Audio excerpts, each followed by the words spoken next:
You have a very historic abbey here with unusual stuff in it. The Cistercian Abbey is the Cistercians came from France to Ireland. Now the date, I just the memory, I lost my memory of the date. But they came to the Abbey Knockmoy was their first and it is a substantial place there, of course.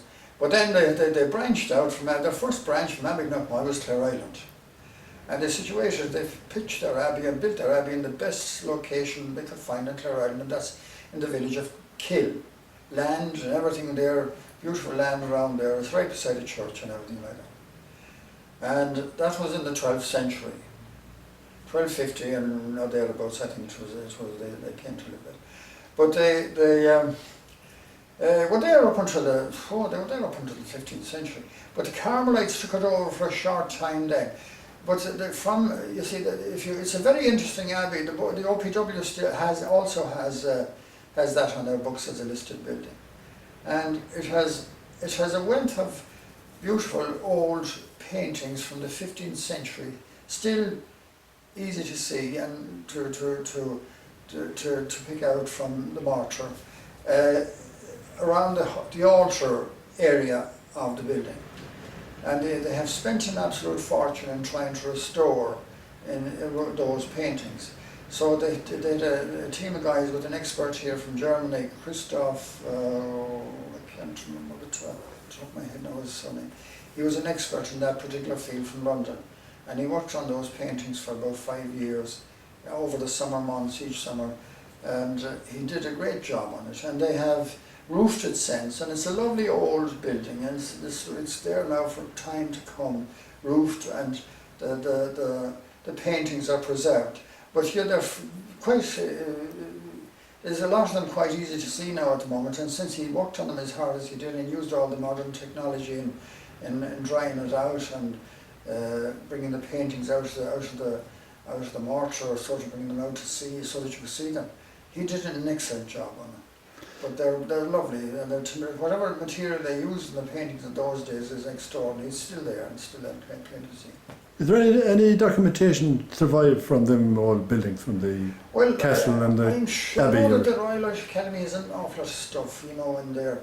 Anyone that goes to Dublin and goes in there, you can get a wealth of stuff on Clare Island, and you get a wealth of stuff on the old abbey.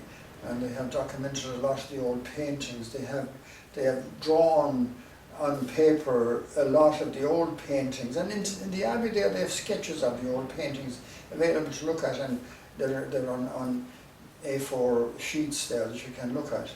But it's well known, Clare Island Abbey and the paintings. They say they're the best preserved paintings from that period, the 13th and 14th century, that are available to be seen anywhere in Europe. Now I don't know how true that is or not. Do people come with the sole purpose of having a visit to this abbey? Yeah, they do. They've come. I've had people on the boat in from Rona, from France and from Belgium and Germany to look at those paintings because they've seen them, and these are people that are specialising in all those kind of the other specialities, of course, that they go around about checking out and looking at.